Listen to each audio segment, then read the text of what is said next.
Exodus 39. And so at last the tabernacle was finished. The Israelites had done everything just as the Lord had commanded Moses, and they brought the entire tabernacle to Moses. The sacred tent with all its furnishings, clasps, frames, crossbars, posts, and bases. The tent coverings of tanned ram skins and fine goatskin leather. The inner curtain to shield the Ark of the Covenant and its carrying poles. The ark's cover, the place of atonement. The table and all its utensils, the bread of the presence, the pure gold lampstand with its symmetrical lamp cups, all its accessories, and the olive oil for lighting, the gold altar, the anointing oil, and fragrant incense, the curtain for the entrance of the sacred tent, the bronze altar, the bronze grating, and its carrying poles and utensils, the wash basin with its stand, the curtains for the walls of the courtyard, the posts and their bases, the curtain for the entrance to the courtyard, the ropes and tent pegs, all the furnishings to be used in worship at the tabernacle, the beautifully stitched garments for the priest to wear while ministering in the holy place, the sacred garments for Aaron the priest, and the garments for his sons to wear as they minister as priests. So the people of Israel followed all of the Lord's instructions to Moses. Then Moses inspected all their work. When he found it had been done just as the Lord had commanded him, he blessed him. Then the Lord said to Moses, set up the tabernacle on the first day of the new year. Place the Ark of the Covenant inside and install the first curtain to enclose the Ark within the most holy place. Then bring in the table and arrange the utensils on it, and bring in the lampstand and set up the lamps. Place the gold incense altar in front of the Ark of the Covenant. Then hang the curtain at the entrance of the tabernacle. Place the altar of burnt offering in front of the tabernacle entrance. Set the wash basin between the tabernacle and the altar and fill it with water. Then set up the courtyard around the outside of the tent and hang the curtain for the courtyard entrance. Take the anointing oil and anoint the tabernacle and all its furnishings to consecrate them, to make them holy. Anoint the altar, a burnt offering, and its utensils to consecrate them. Then the altar will become absolutely holy. Next, anoint the wash basin and its stand to consecrate them. Present Aaron and his sons at the entrance of the tabernacle and wash them with water. Dress Aaron with the sacred garments and anoint him, consecrating him to serve me as a priest. Then present his sons and dress them in their tunics. Anoint them as you did their father, so they may also serve me as priests.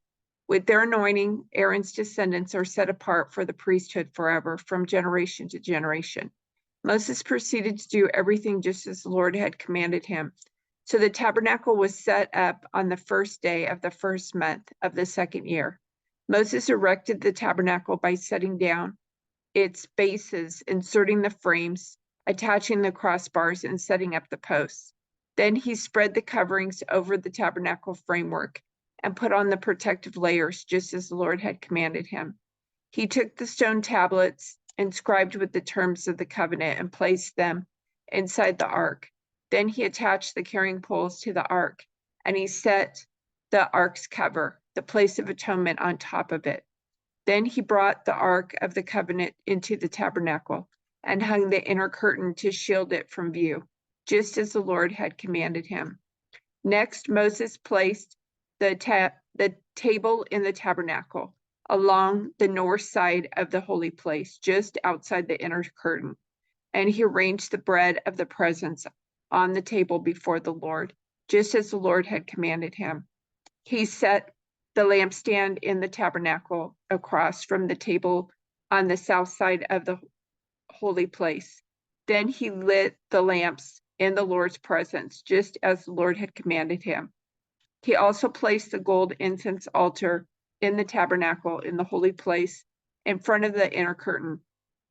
On it, he burned the fragrant incense, just as the Lord had commanded him.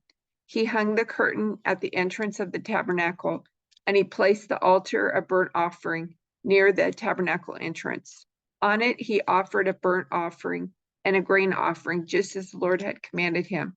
Next, Moses placed the wash basin between the tabernacle and the altar.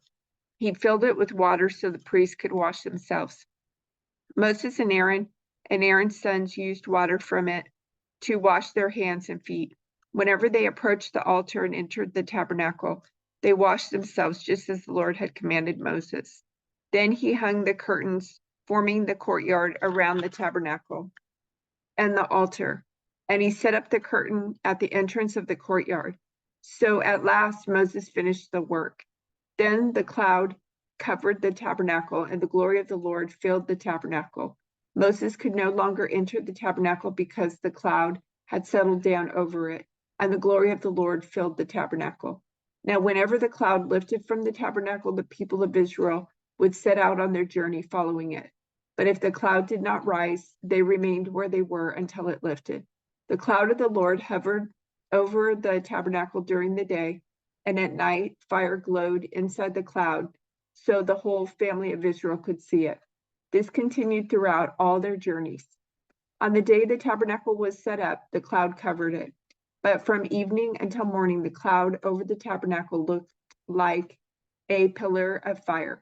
This was the regular pattern. At night, the cloud that covered the tabernacle had the appearance of fire. Whenever the cloud lifted from over the sacred tent, the people of Israel would break camp and follow it.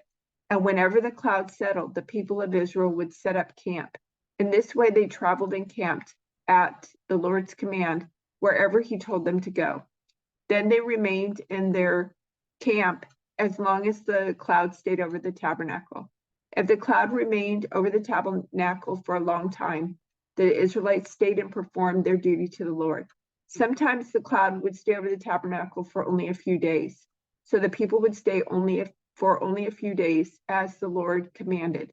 Then at the Lord's command, they would break camp and move on. Sometimes the cloud stayed only overnight and lifted the next morning.